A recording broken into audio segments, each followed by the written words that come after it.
Welcome to the No More Dead Friends podcast. I am your host, James Evans. We are not affiliated with any 12-step fellowship. If you are interested in meetings, please seek out a local 12-step meeting in your area. If you or a loved one is struggling with addiction and think that you might need treatment, please call 858-790-1937 to see what treatment options are available to you in your area. If you are having a medical emergency, please dial 911.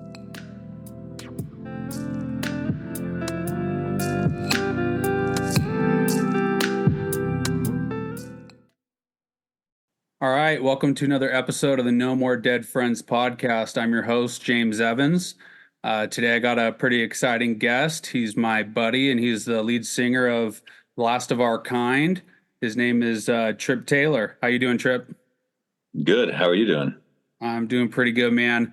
I'm a little bummed. I saw that you guys just played at the Chain Reaction last weekend, and I was actually there the week before for Enterprise Earth. You know, my cousin Brandon's in Enterprise Earth, so I was out there for their show the week before, and then me and Kristen did nothing over the weekend, and we could have definitely shot back up there. I wish I would have known ahead of time that you guys were up there.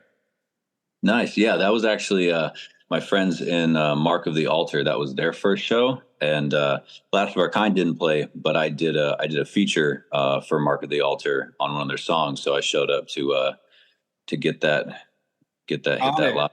So, yeah, I just saw on your Instagram with you up there. I assumed it was you guys playing, you know. So the last time that we did get to make it out and see you guys, you know, I was honestly pretty impressed with seeing you guys live. You know, we both grew up going to shows. I've you know, I don't need to tell you about having seen bands after bands after bands, but it was really, really cool to see you up there doing your thing, and I was just super impressed. You guys are you guys are at that level of professionalism. It's not a garage band, you know, and it's like we knew each other from working with each other, and I saw what you were up to, and I heard the music, but until you get there and you see it and you feel it, you just never really know. So I was just super, super impressed with all you guys. You guys play really, really well together. nice. I appreciate it. Yeah, we were grateful. We were lucky to kind of have our birth during COVID. I think I joined Last of Our Kind and COVID started in the same month. So it gave us this nice little limbo period to be able to write and to practice and to, feel each other out for a while until playing our first show. So by the time we started playing shows, we were already kind of ahead of the curve. Because if that wasn't the case, shows are fun. Like we would have hopped on the first show that we were offered, we probably wouldn't have sounded great, I feel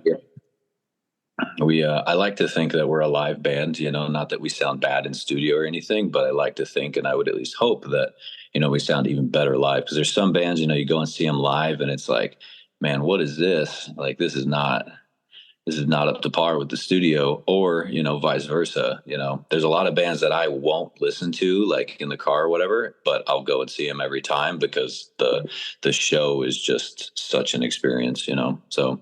For sure. That's exactly what I was trying to articulate there, because I've had the same experience checking out a lot of bands, and it was cool to see. And, talking about you guys getting together during COVID, that's when we were working together at Restore and, doing what we can to save people's lives and working in treatment. You're dealing with a lot of knuckleheads. And, I remember you just kind of, especially in the beginning when we didn't really know what was going on with COVID, and you're just like, man, we got like practice, and it's, people are trying not to gather with too many people at a time. And you're just like, we're doing it anyways.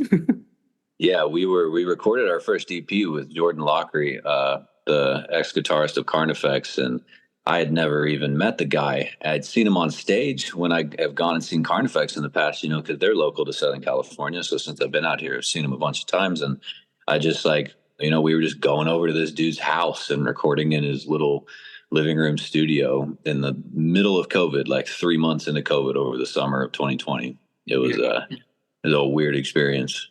Yeah, and small world. He's buddies with my cousin Brandon. So from my cousin Brandon's garage band from like middle school or like first band in high school. Three out of the four of them went on to pretty big bands. He's in Carnifex, Brandon's in Enterprise Earth and Whitechapel now, or he's the touring drummer for Whitechapel. And then one guy isn't quite doing a lot of things, but I forgot the other band that the other guy is in. But funny enough, he goes way back with my cousin, which is pretty cool. Do you guys have any upcoming shows? We do have a show in about a week and a half up in Fresno. Okay. It's like a little mini festival.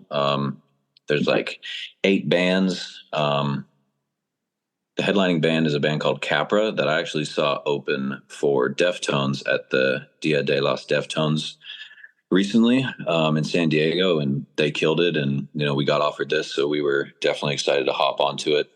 So that should be cool. And then we just announced a show at 1720 with a Japanese, I think they call themselves electronic gothic metal. I think you say the name, it's like Jaluka, Jiluka.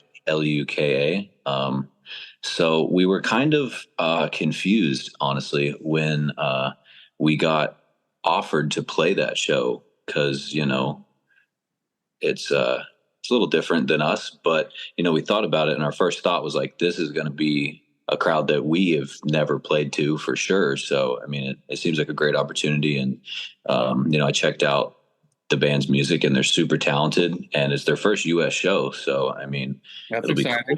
cool. It'll be cool for sure. And yeah, we don't have anything else announced. We do have a lot of things in the works, a lot of stuff that I can't really talk about, but we're definitely like leveling up this year.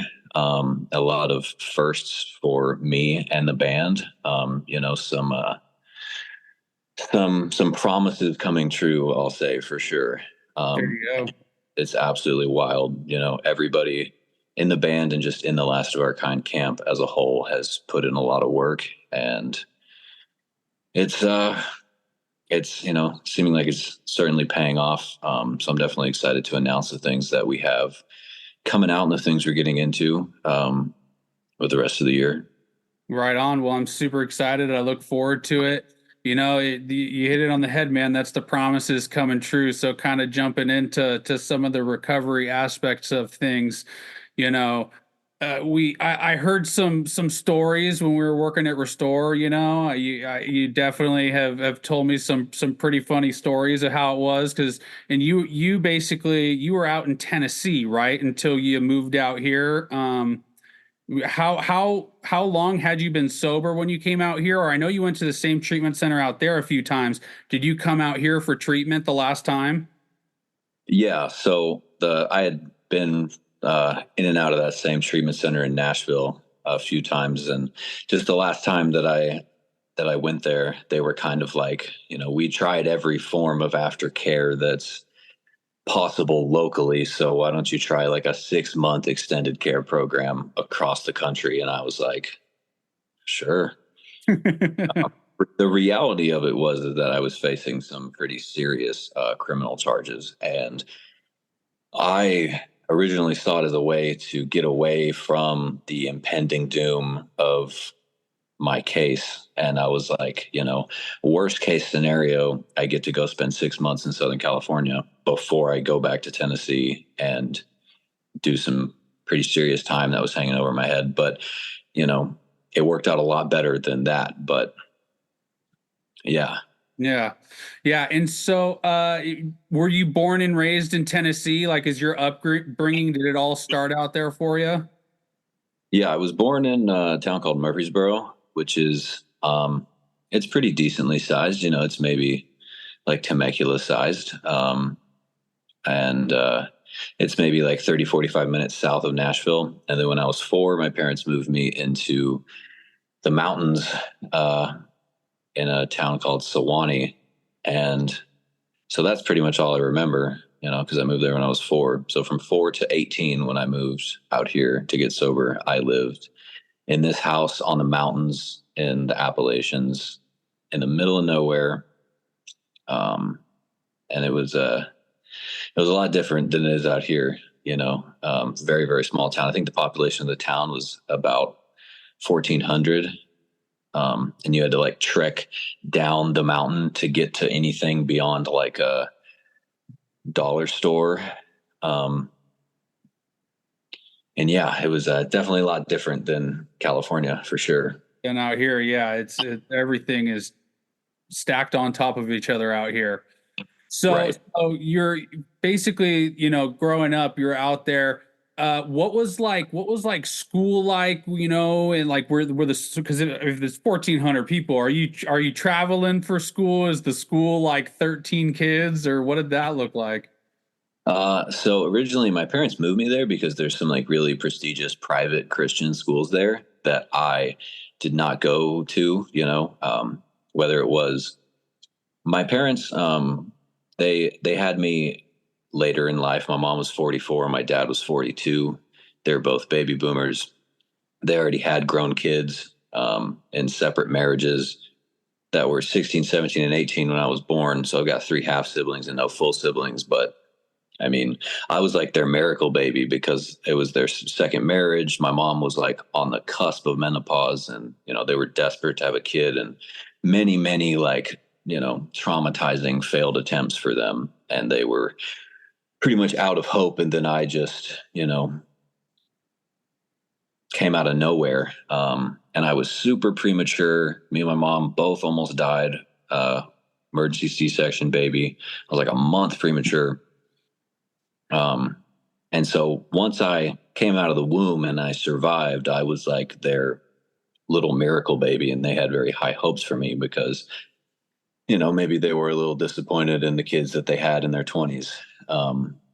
And let's just say, I guess the best way to sum it up is that their alcoholism, my mother and my father's alcoholism manifesting in various ways, kind of crumbled all of the possibility for the high hopes that they had for me, until the point where my alcoholism piled on top of it eventually, once I became a teenager, further destroyed any possibility of the future that they were hoping for me to have.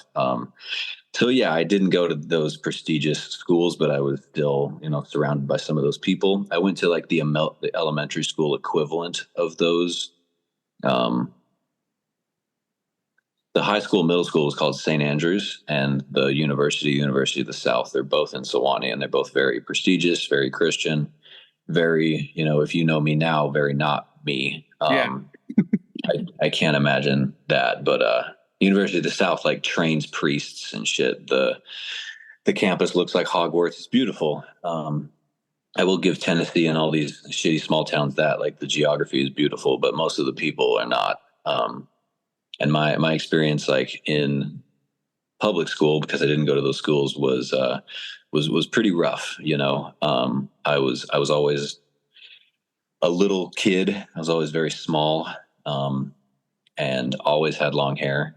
Since I was like 3 or 4. Like, as soon as I could grow it, I kept it long. And all the stereotypes of the South are very much true. The bigotry and whether it be the racism or the homophobia. And my older brother and my older sister, my mom's two older kids, are both gay. And just through whatever way, like, even though my brother was 16 when I was born, like, he didn't know any of these kids that I went to middle school with. By the time I go to middle school, I've got long hair. I'm like a little emo kid, and they find out my brother's gay. And so it's like, I got bullied pretty bad. I can imagine. It's like, I imagine, high school out here where like all the jock dudes are like surfer California bro jocks, and out there it's like the like farmer boy, like redneck jocks, Yeah. and it was pretty brutal. I mean, I dropped out of high school halfway through the 10th grade. So, and by the time I was that old, I was, Were as you much, already drinking and using by that time?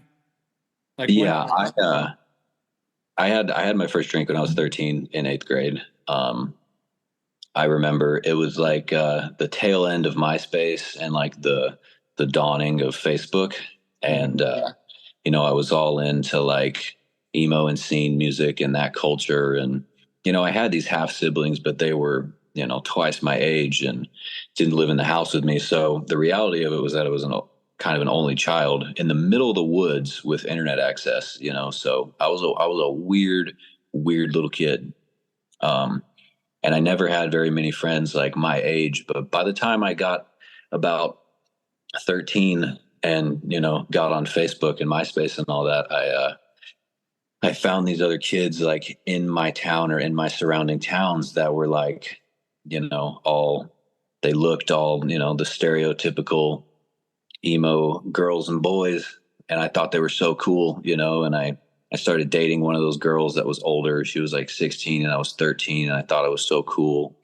And she brought me over to one of her friends' 18th birthday parties, and it was like the first like real party situation I'd been at. And everybody was drinking, and I quickly realized that like there was this energy of like whoever drinks the most is like the coolest, and it's cool to be able to drink a bunch and like not get sick and be able to hold your liquor. And so that's what I did. And I just, from the jump, I always was able to hold my liquor really well and could just drink a lot really fast, and was like, thought I was the shit, because I was like this little 13-year-old, and I was like out drinking all these high school kids. And I like all the dudes that I was surrounding myself with, they were like 16, 17, 18. Like I wanted to be those dudes, and I wanted to sleep with all these older girls. And, I was like so obsessed with like being accepted and being cool, but I wasn't obsessed with being cool. Like I wanted you to think I was cool. I just wanted you to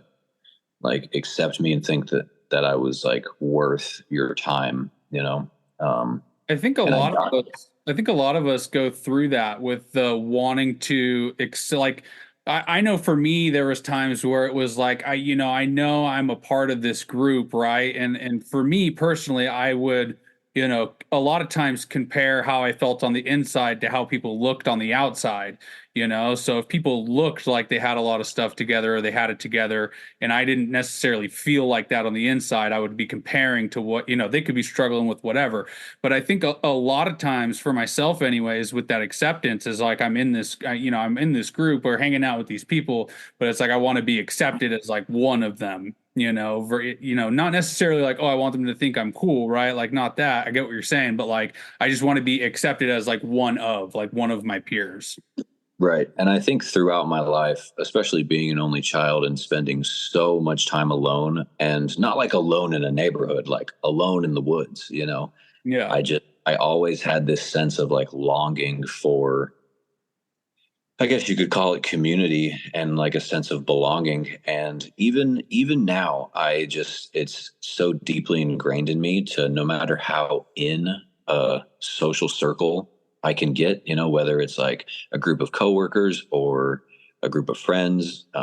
This was the case all throughout high school and even today, even like within my band, I always have and still do just feel like the one on the outside, where it's like they're like it's their group and I'm like in it, but I'm not, like, and by the time I got to high school, like I wasn't really getting bullied that much anymore, because I was like, I was in ninth grade and I was already like selling and doing drugs. And so I was like, all my friends were seniors. And so like I had some cool boy cred.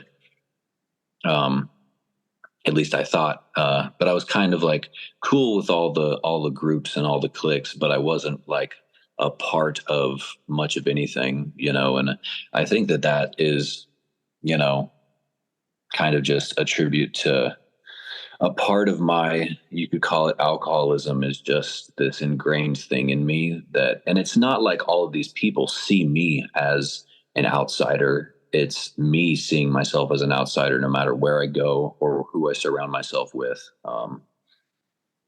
But it's good to be aware of it and to acknowledge that like that's not the reality of it, and that it's just another problem that I'm creating in my own head to try to separate me from the people around me. Because my head just loves to do that. Any rhyme or reason to separate me. That terminal uniqueness, I suppose.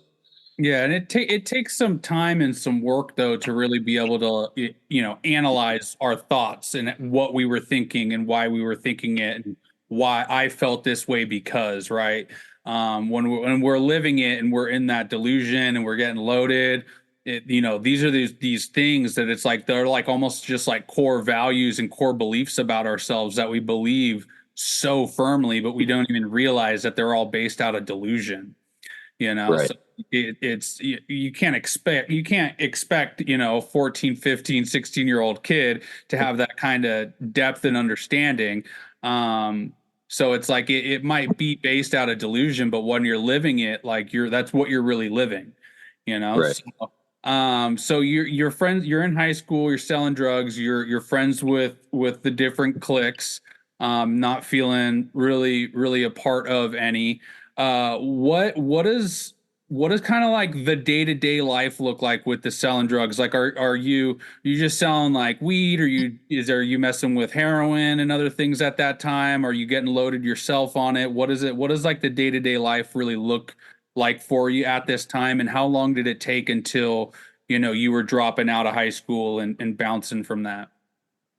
Um, so to backtrack a little bit, the progression, when I was telling that story of being at that first party, my mom actually went into the hospital around that same time, and after that one party, I began to frequent that house and those people a lot, and was just very driven by the like I started drinking and I started hanging out with those people to, like I said, get that sense of belonging. And I quickly found out um, that alcohol at the time is the solution to all of my problems. And my mom went into the hospital and we were pretty certain that she was going to die. I grew up and my mom had a litany of health problems and dealt with a lot of chronic pain, and she was an alcoholic and she was prescribed a lot of opiates that she would take on top of the alcohol. And she was a mess, but we didn't think that she was going to make it out of the hospital. And I remember being over there one night and being like almost completely blackout drunk and like rolling around on the outside porch and talking to myself out loud. And I was saying things like, I didn't care if she died because I was so content with how I felt, just hammered out of my mind. It's like nothing mattered. And telling myself things like, this is what I've been missing my whole life. Like, this is it. Like, all I have to do is this, just stay hammered and nothing matters. Like, I don't even care if my mom doesn't make it out of the hospital. But she did. And I quickly replaced alcohol with smoking weed, and it just seemed to do a lot of the things that alcohol did, but made me less stupid, I guess. It was a lot more manageable. And it was from about 14 to 16 at that point. Like, my whole life revolved around smoking weed. And, a lot of people talk about like not being able to be addicted to it. And I was so addicted to it, like, because I ended up addicted to opiates and heroin. And it's like, I look back and I was absolutely just as addicted to marijuana once upon a time. And like, I couldn't eat, sleep, go to school, anything unless I was high. Like, I would fucking freak out and have panic attacks without it. Like, I was stealing, I was robbing people. I was doing everything that I could to stay stoned, which is just ridiculous thinking back now. But so that's where like the drug dealing came in. I'm just like essentially like selling other kids weed so that I can have money to smoke weed. And then I had my first like run in with the law, and it's such a silly story, but I was with this girl for like 2 years, like the whole time, my whole stoner phase from like 14 to 16, I was with the same girl. Like, all we did was smoke weed together, and we broke up. It was like a big fight, as much as like 16-year-olds can. And I like went to my mom and I was like, oh, like, I want to kill myself. And she called the cops on me, and the like cops show up like 7 cars deep, come into my house. I'm like in my room, just like high and crying, and they're acting like I'm like this criminal. They confiscate all my paraphernalia, charge me with paraphernalia, and then they charge me with disorderly conduct for telling my mom I want to kill myself in my own home. which I don't even know how that was possible. But um, then, long story short, I got 6 months of probation. So now I can't smoke weed. I'm taking a drug test every 30 days, stays in your system about 30 days. And that's when my friends that were a little further along in the drug game told me about like pain pills, opiates, Percocets, hydros, morphine, oxys. And they were like, you like getting high. Well, this gets you high. It gets you higher and it gets out of your system in 3 days. So for that 6 months, I stopped smoking weed and I was just taking those like, kind of casually, I guess. And by the end of that 6 month probation, all my stoner friends got together to try to throw me like a weed party because I can smoke weed now. And I like got super stoned and it didn't feel good and I just hated it. And all I wanted was more pills. And then about 3 months after I got off of that probation, my mom went back into the hospital for liver failure. And this time she did not make it out. And she was prescribed the same pills that I was at a newfound addiction to. At this point, I didn't understand addiction. I mean, I'm 16, like I don't really understand anything. But I was taking them daily and would, freak out if I didn't have them. And I remember she went into the hospital on a Friday night and she was totally out of her mind because her liver had been failing, and your liver is your body's filter. But she was still drinking her gallon of vodka and eating her oxys and morphine. With her liver failing, it can't filter that. So she was like fucked up beyond belief. Like Yeah. she was like hallucinating. She was so fucked up. And she gave me her purse and was like, my prescriptions are in here and, my wallet's in here, all my money's in here, like keep it safe. And, she had just divorced my dad like 6 months prior to this and like took everything from him. So she had like a bunch of cash and she had multiple cards with a bunch of money in it. So she hands me a newfound opiate addicted 16-year-old a purse full of like hundreds of pills and thousands of dollars and tells me to keep it safe. And I like, living so in the moment and being so out of my mind, I didn't even think about it. And I took all the pills and spent all the money before the weekend was even over. And that Sunday was Mother's Day. And I get the call that like I need to pretty much go and say goodbye to her. And I go into the ICU and she was on like a full blown ventilator now. She's got like the tube down her throat. She's hooked up to all kinds of stuff. Yeah. Liver failure is gnarly. I mean, she was like leaking bile out of every hole in her face, like stomach bile coming out of her eyes. She was swollen like a balloon. I mean, her eyes were piss yellow. Her legs were 3 times the size they're supposed to be in purple.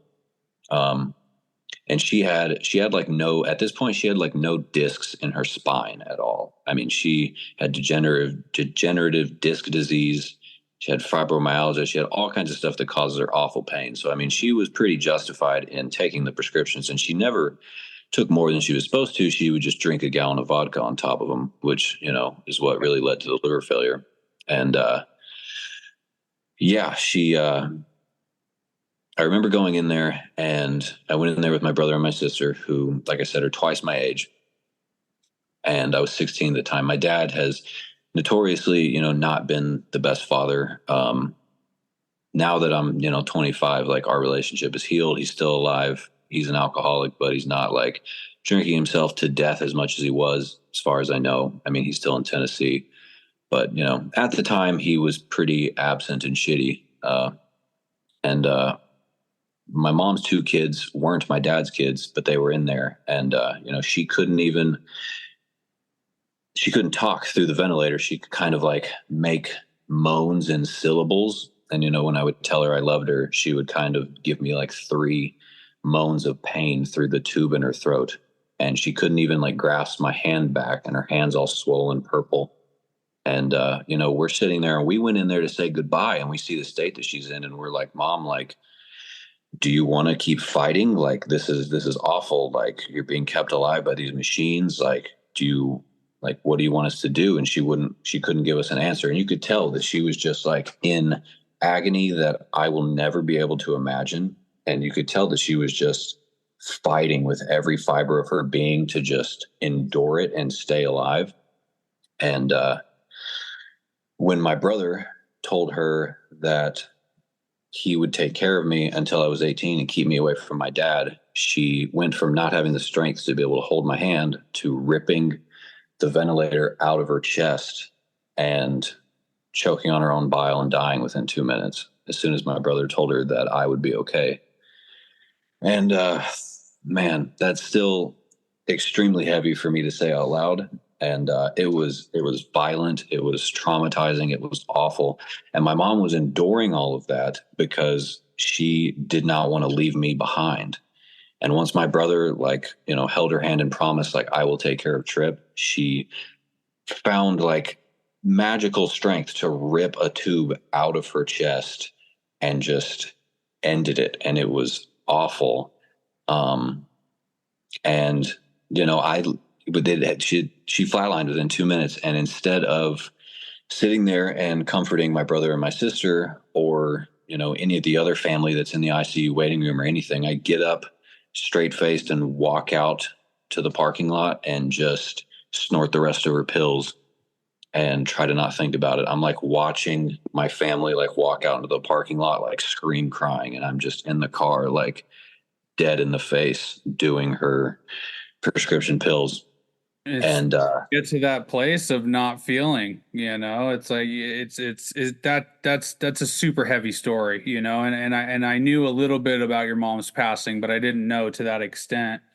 But that whole time, it was like I was just thinking about, when you were drunk on that porch, right? And I know what it's like to drink and drug, to aim for oblivion, to stay right there, and it, I'm sure you were chasing it immediately after that happened, and I'm sure you continued to chase it, and I'm sure it never equated to being okay that mom's not there. no, it's still not, and that's why I've maintained 7 years of sobriety, because I know that it's not, that oblivion is not worth it. But and I chased that oblivion, ever since that night on the porch, because my mom and dad's relationship was bad.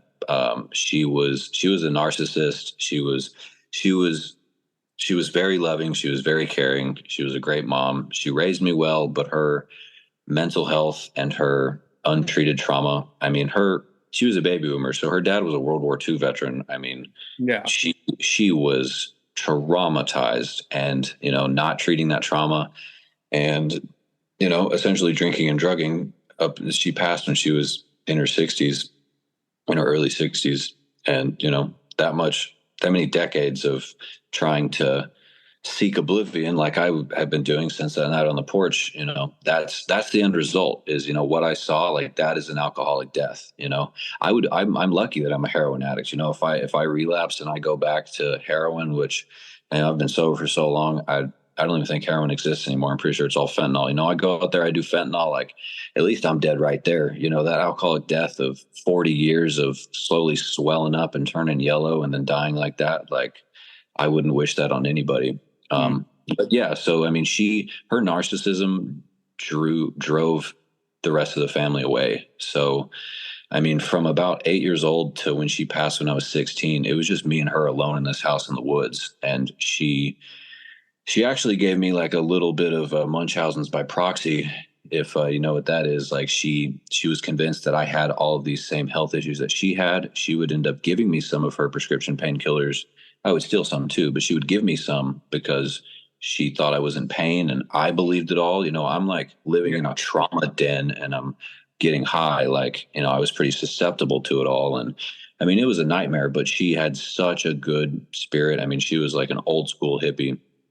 And she was a great woman. She was a great mother, but just that unresolved trauma and that alcoholism just absolutely destroyed her. And, especially from like the first time she went in the hospital when I was 13 and was on the porch drunk, up until the second hospital trip where she died when I was 16 and on opiates, those 3 years, especially, I mean, I was like, she was suffering hard, and there would be endless nights of, we're in this house alone in the woods, and she's screaming bloody murder in bed, just in pain, or she's screaming, crying because she's alone. And like all this awful shit, and I'm the only like source of anything that she has. I'm trying to comfort her, I'm trying to rub her back, I'm trying to do everything I can, and like nothing helps. And it ingrained a whole lot of stuff that makes me feel not good enough. And my mommy issues, especially when it comes to like trying to be in relationships with women, run deep. And I've done a lot of work, but she fucked me up bad. But she also,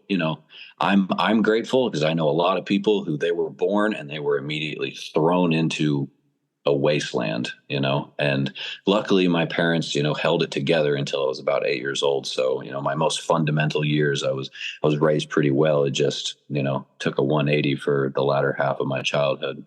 It sounds But like yeah, she's a good woman too. I mean, you mentioned a lot of the positives, and it's super important, like, people understand, right? That like addiction doesn't discriminate, right? Like yeah, you were probably a pretty good dude, you know, all things considered when you were getting loaded, right? And the same could be said about me and like a lot of my friends. Yes, there's criminals, yes, there's people at different levels of it. But there's a lot of people though who are really good people. It starts somewhere and it steamrolls, and it could be compounded with some unresolved trauma or unresolved issues. And then before you know it, you have these good people that are fighting these big demons, you know. yeah, So it's the reality of addiction and where addiction leads and what can happen to me or you if we decide to pick up again, right. like that's still the reality for both of us on where we could end up if we decide to not keep doing the work and doing the footwork and doing the things that we do to make sure that we're okay and we're dealing with our trauma and we're not neglecting areas of our lives to where we, continue to build lives that help us flourish to where we don't there's no reason to pick up a drug or a drink. Absolutely. I mean, my mom had a lot of trauma, but she also she had a master's degree in sociology. She was a professor. She volunteered in my elementary school in the cafeteria every day. She did all kinds of like volunteer work.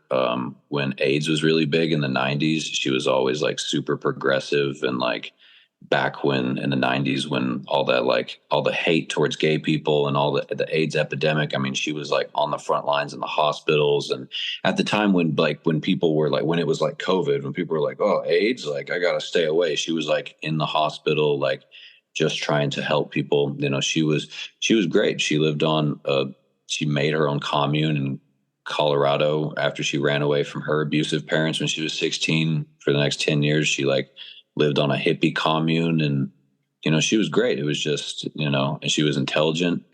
It's just that the biggest common denominator I find with all of the people that I work with and hear about and talk to is like unresolved trauma is like the biggest common denominator when it comes to anything that a person does to destroy their health and their life in the pursuit of seeking oblivion. Mm-hmm.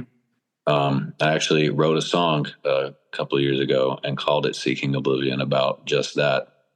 And I've written like all the lyrics. That's the thing that I take the most serious in Last of Our Kind is, of course I try to sound good and I try to sound cool when I sing and when I do vocals, but the primary purpose is to try to write lyrics that are completely genuine. And to do vocals in a way that mirror the impact of the things that I'm talking about. Like you were talking about delusion earlier. One of the first songs I wrote out in Jordan's living room was called "Driven by Delusion." And I wrote a song called "Slip Away," talking about like being there, watching my mom die like that. And that's like been the biggest help for me. And it's crazy, all the things that I did in whether it be rehab or sober living or through my mentor, through 12 step, through anything and everything that I've learned to kind of help myself. The biggest thing is to be able to write lyrics like this, where I'm not trying to like appease to anybody but myself. I'm not trying to tell anybody else's story but mine.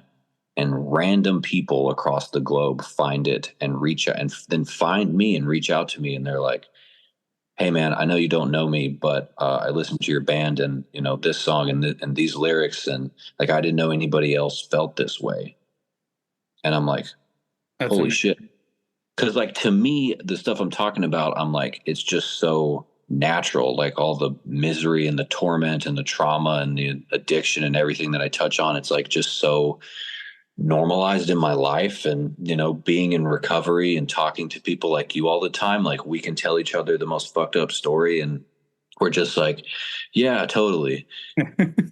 So to have someone like read my lyrics, where I also try to like tone it down and like broaden it out a little bit for the sake of songwriting, for them to be like, man, I truly didn't know that anybody else felt this way. And then having like conversation after conversation after conversation with these people that don't have the blessing of being in recovery like I do, and having all of the being surrounded by people that understand, that most people, whether they identify as an alcoholic or a drug addict or not, or, whether they even have problems like that, essentially anybody and everybody could benefit from that like sense of community of people understanding like that. And that most people don't have that. Even your non-alcoholic person who still experiences mental health issues and trauma, and maybe mild issues with alcohol or drugs. And I mean, we've had dudes get tattoos of lyrics that I've written. I had this one guy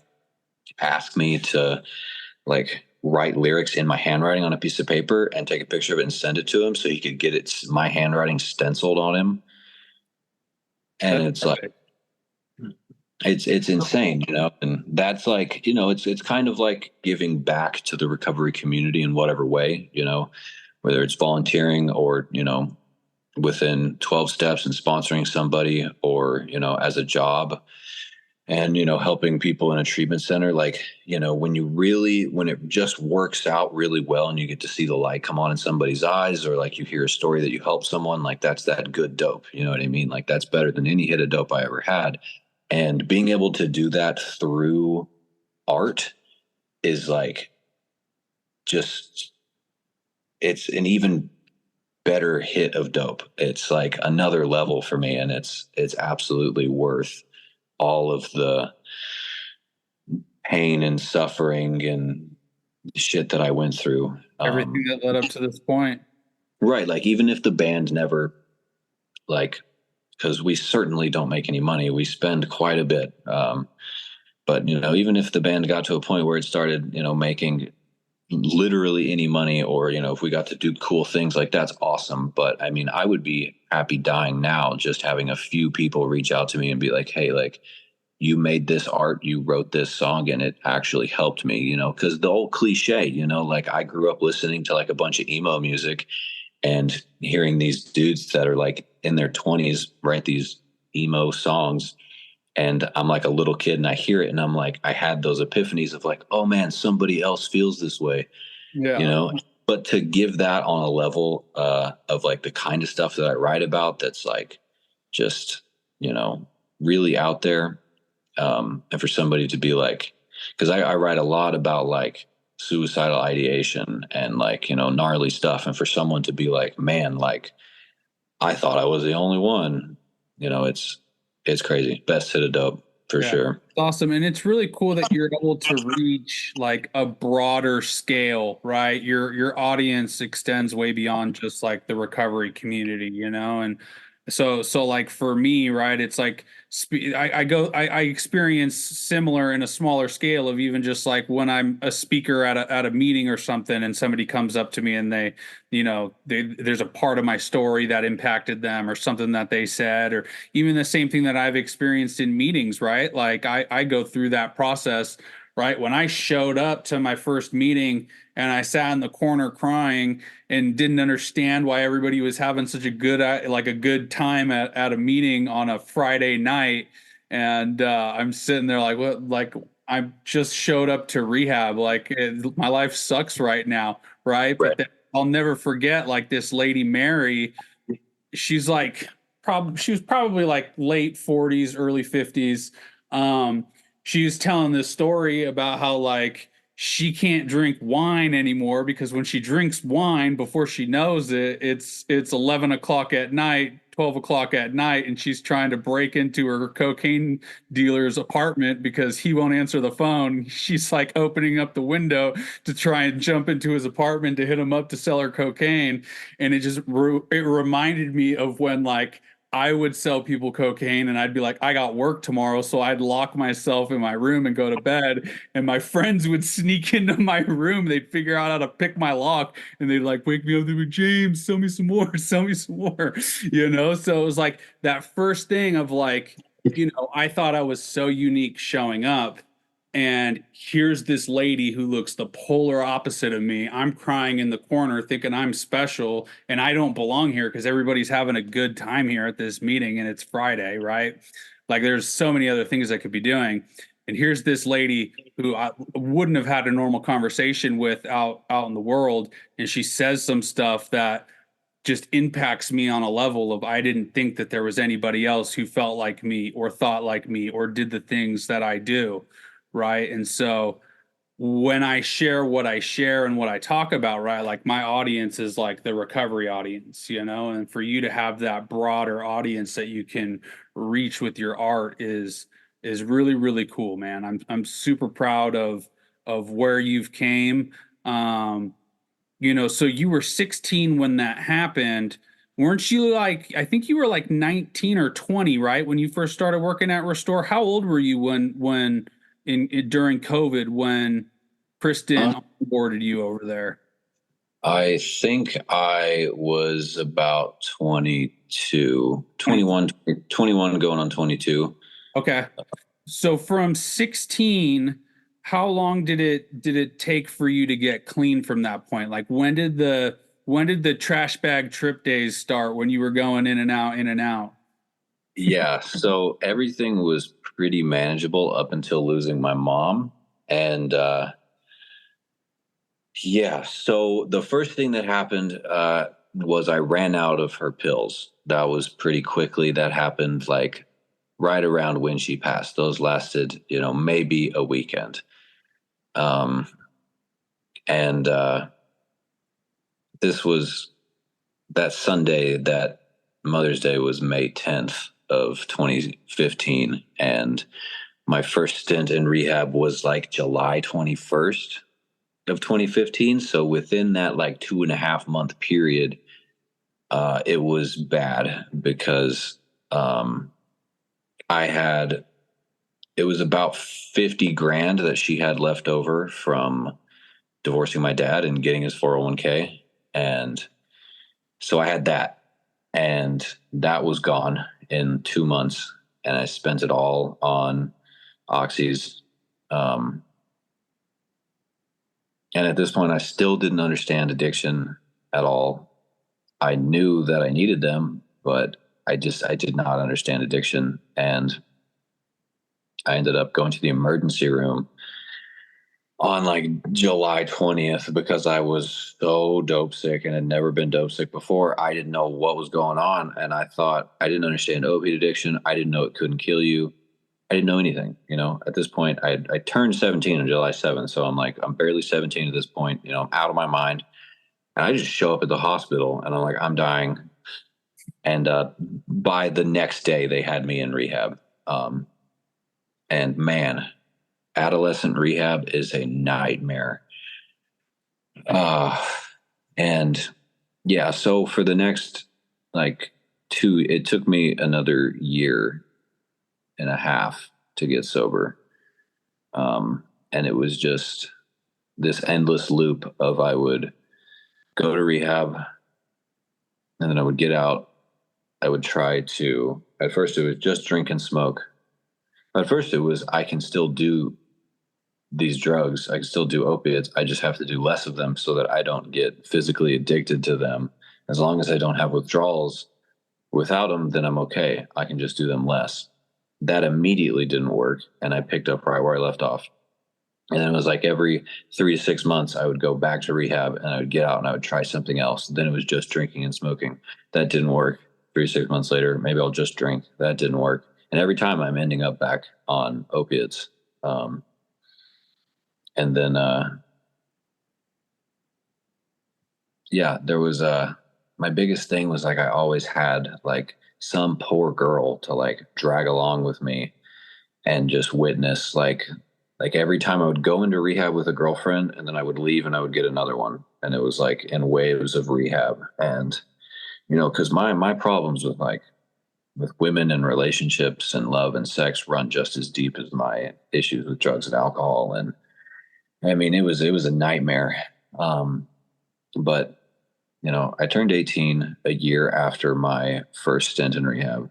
My 17th birthday, my 18th birthday, and the corresponding Christmases were all spent in rehab.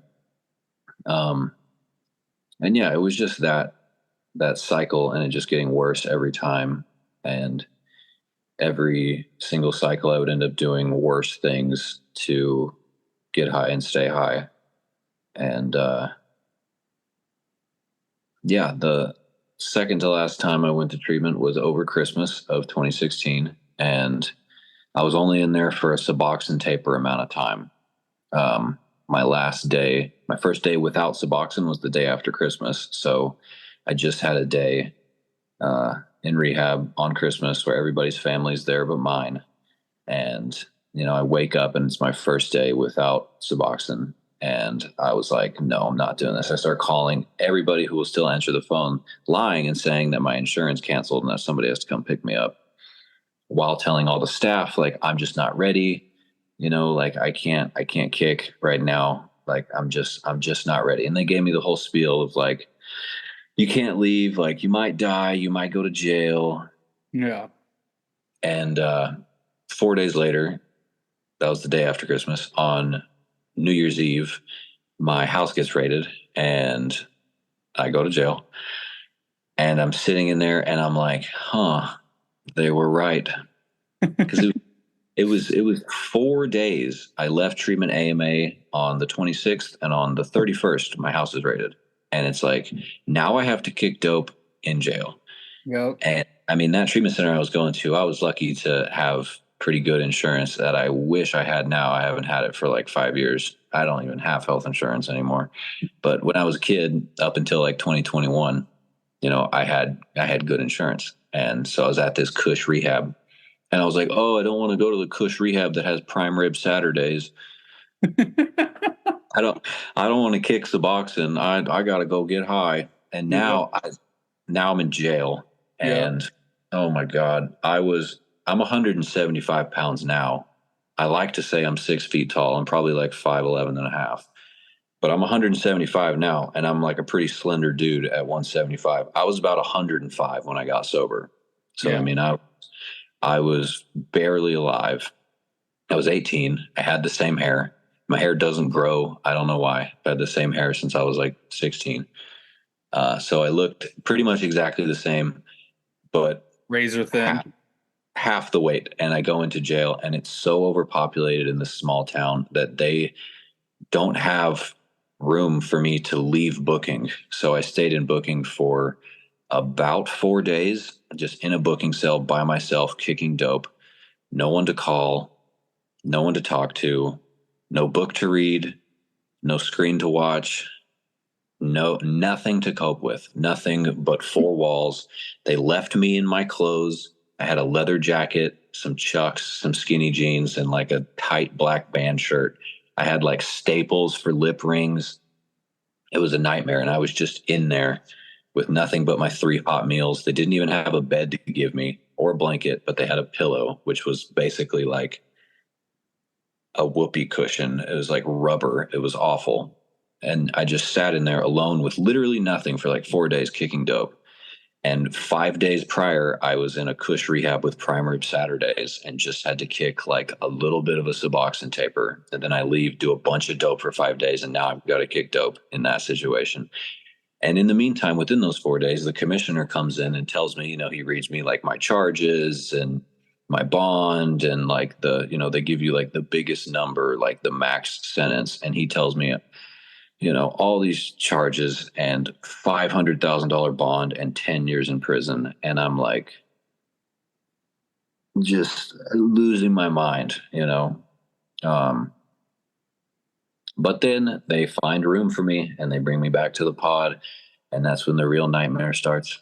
Uh, I had this guy get arrested at my house because he had a truck bed full of stolen bikes from that rich private Christian school.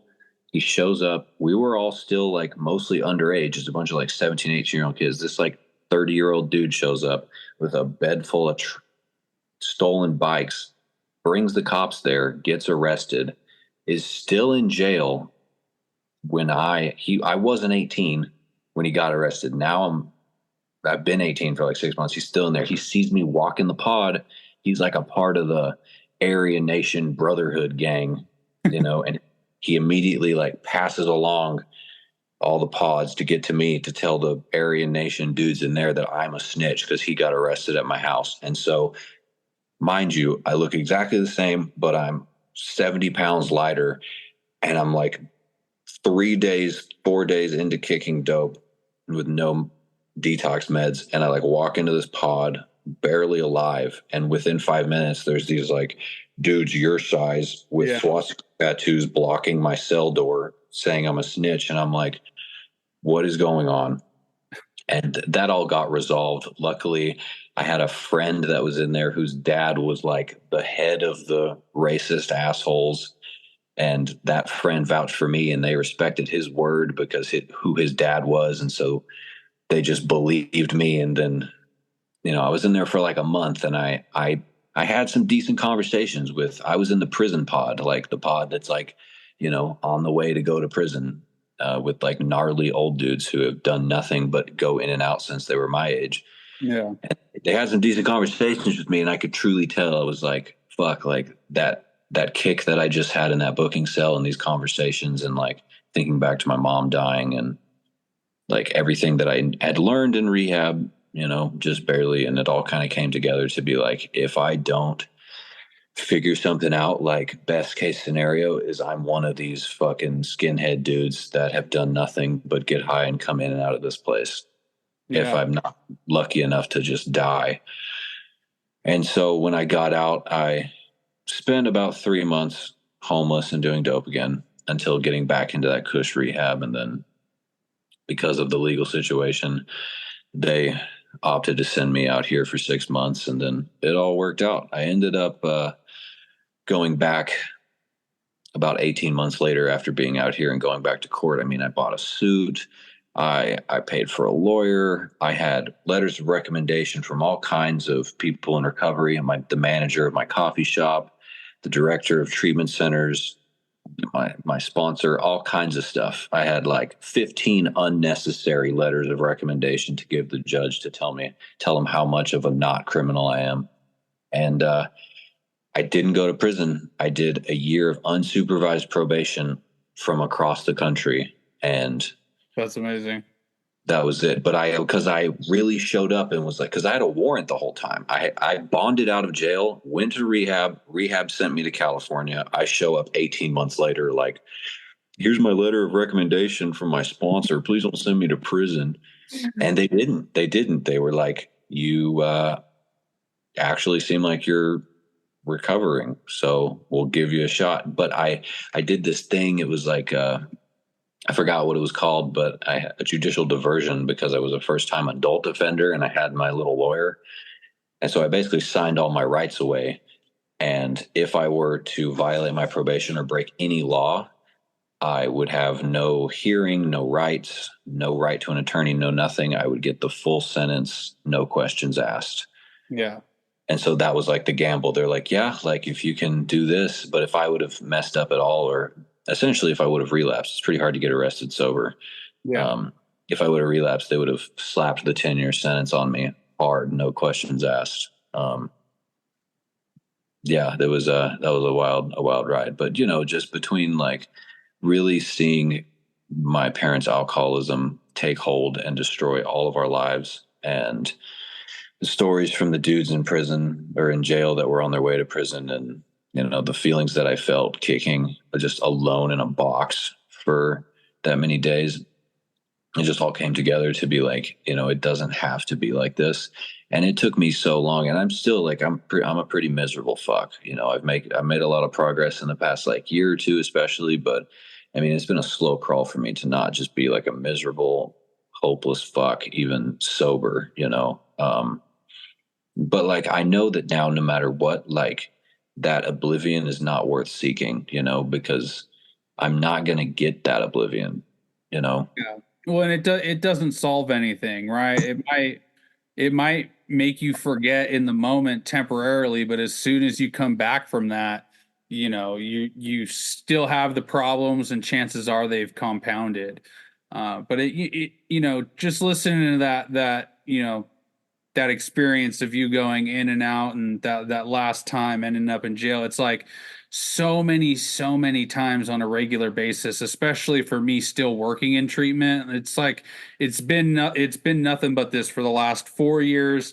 And then even for the year I did managing the halfway house, back in the day, where it's like you can try so hard, right, to tell these people, like, just to spell it out for them, what can happen when you walk out that door if you decide to bounce, right? And we're I had to learn on my own, you had to learn on your own, right? But that magic, oh crap, they were right, is for me, that's what saved my life, right? When I relapsed and I started that back and forth stuff, I realized, like, where I was like picking and choosing what I wanted my first couple times trying, and then like, okay, they're right. Like, there's a lot more work I can actually put in, because my way's not working.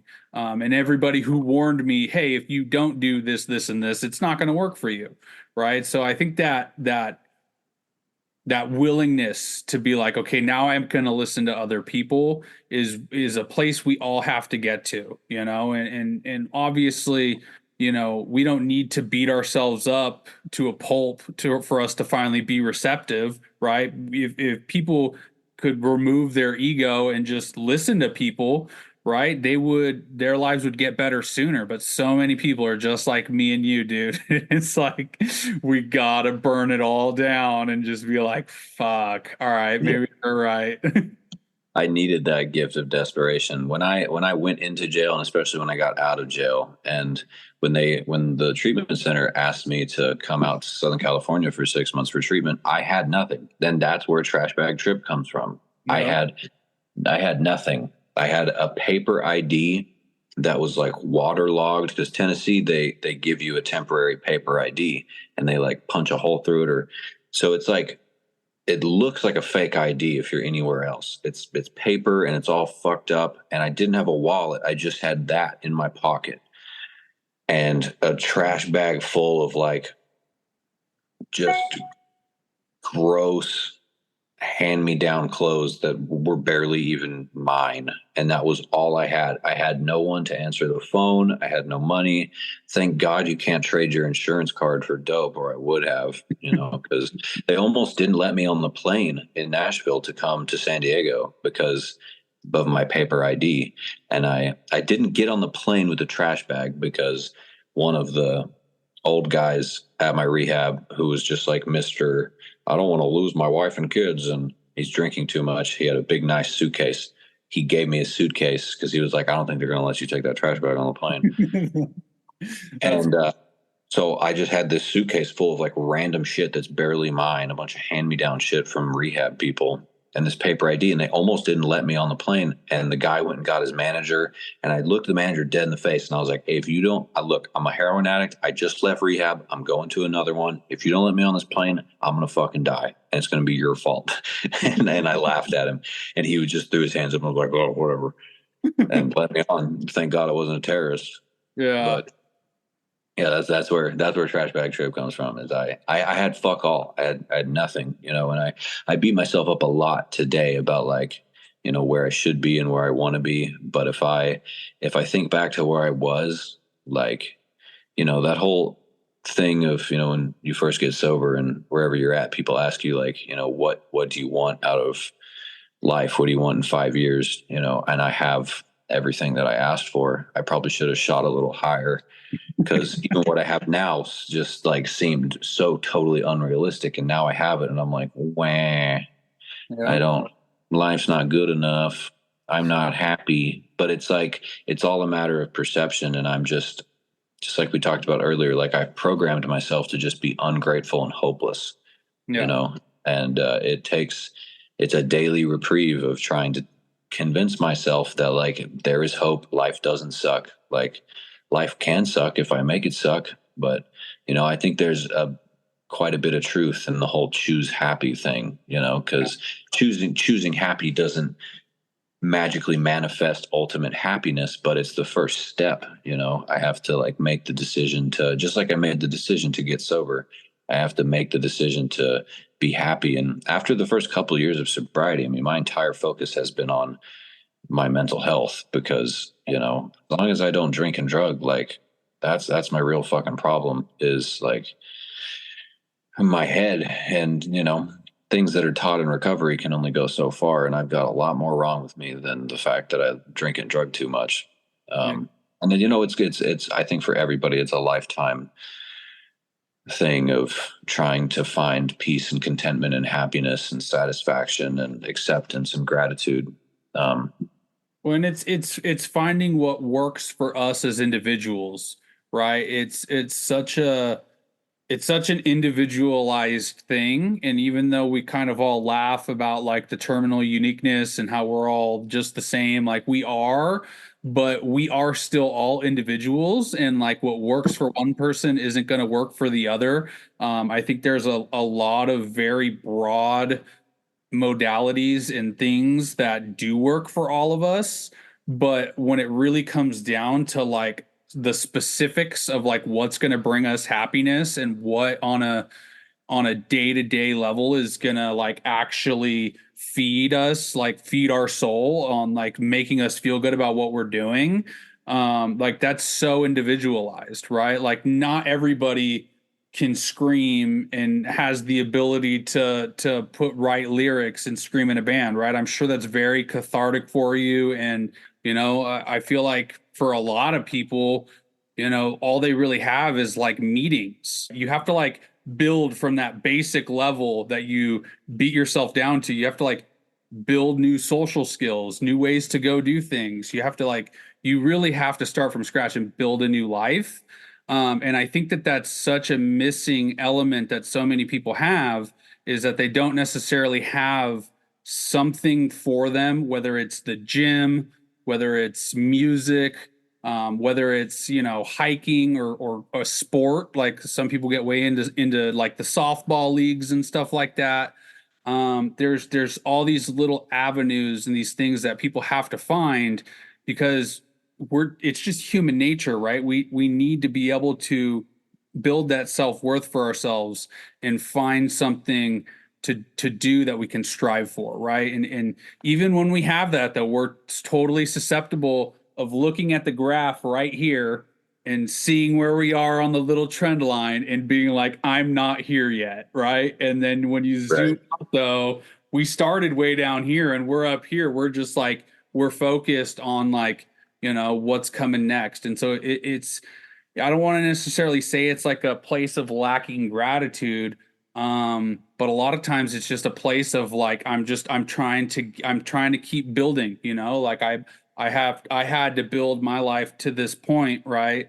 And I'm still trying to get somewhere. So it's like I'm gonna have those days where it's like I'm not there yet, If I didn't have that same drive when I was getting loaded and I had nothing, I wouldn't have been able to get to where I am. It's that drive that keeps us going. It's just we need those reminders that like we've came a long way. You've came a long way, Tripp. You're doing great. Right. Yeah. It's hard to remember, but I think you're right. I think everybody does need like that thing. And I think at least in 12 step, it teaches that thing as service, Yep. and that's a great thing to have. Just like I talked about, that shit feels good. And I've kind of found like a way to do that where it fills my void even more and I get even more out of it, but I think what that thing is different for everybody, but I think everybody does need that that thing, you know, because if I didn't have music in the band, I don't know if I ever would have even gotten sober if I didn't have that thing that I knew I wanted to do. You know, that's like, it was the hope for like dreams coming true and being able to achieve this life that I knew I wanted, that gave me the ability, coupled with that desperation for that, for my life to just be different than it was, that gave me the ability to take the steps necessary to achieve a better life or to even survive. You know, you have to have drive and purpose. Yeah. Um, and it's just a matter of like, you know, you can't find that for somebody. You know, you can teach them all the things. If somebody has that, you can teach them all the things that they can do to help themselves get there. But if they don't have that destination in mind, or that like that purpose or that drive or that passion, it's in life in general, you know, even if that's like your purpose and your drive is like, I just want to make good money, have a white picket fence and some cute little kids and die sober, like awesome, you know, that's Yeah. your thing. Like, and you can help somebody get there, but you can't paint that picture for them. And that's just the harsh reality of, I think a lot of people just aren't able to paint that picture for themselves. And so it it makes everything seem so much more hopeless. It's like, you know, I could do all this, but then like for what? Yep. I think that's where a lot of people lose the little stints of sobriety that they may maintain, you know, that hopelessness of just the unknown. You know, it's a lot easier to just go back into the comfortable void. For sure. But yeah, Right yeah, on. I agree. I'm glad that you didn't go back into the void, you know. I definitely appreciate the time that we got to work together, as brief as it was. And you know, I'm glad that you're off doing your thing, man. Ever since, you know, a lot of people have worked at Restore since then, you know, and very few of them do I ever even like check up on and stuff or talk with, you know. You know, there's a few people, a handful of guys that I definitely still talk to. But I've always got, you know, I've always made it a point to just check up on you, see how you're doing, make sure you were still cool. Try and hit you up for 12 step things, or going to see Last of Our Kind, because you know I saw, especially with how, knowing how young you got sober. I got sober at a young age. You got sober even younger, or even more young. And it's so cool to see what you're actively working towards, and trying to build. And you know, I know that it's not perfect in where you want it yet. But I'm a firm believer, and if as long as we keep doing the footwork, and as long as we keep doing the next indicated step, you know, you can pray for a hot dog, you still got to go to the store to buy one, right? So as long as we're doing the footwork on where we're going, it's all meant to come to us. I am a firm believer in that, and I have, you know, similar feelings, like even with this podcast and the little clothing line and stuff, right? Like, you know, if my podcast and my clothing line could pay for the subscription fees to even host the podcast, or pay for Zoom, or pay for the print on demand for clothing, right? If it covers my $60 a month in overhead to do this, beautiful, right? I'd still do it, Right. because this is what it's all about to me. You know, it's not about creating some podcast that's gonna, you know, become a business. Like, yeah, that would be beautiful, but that's not what I do this for. That's not the end goal, right? And I know that obviously you guys trying to do what you're doing with music is, you know, you have the goal of making it big and doing your thing. But you've already said it, right? You already hit the nail on the head with the impact that you have on these people, and having people reach out to you. If that's as good as it ever gets, man, you know, that's a beautiful thing. And for those of us who are able to live our life in that place, I think that we're the ones that, as long as we keep doing what we're doing, we're going to end up where we're supposed to. Absolutely. I agree wholeheartedly. Right on, brother. Well, thank you so much for your time. Thanks for hopping on here with me.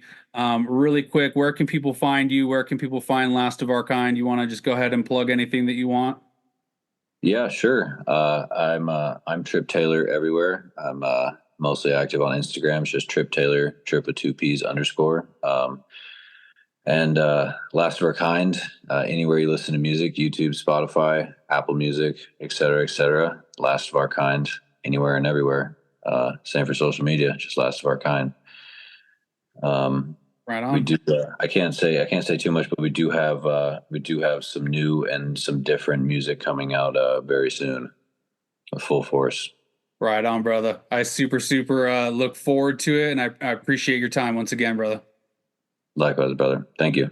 Yep. Thank you for listening to the No More Dead Friends podcast. I'm your host, James Evans. We are not affiliated with any 12-step fellowship.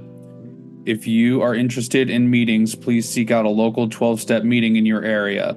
If you or a loved one is struggling with addiction and think that you might need treatment, please call 858-790-1937 to see what treatment options are available to you in your area.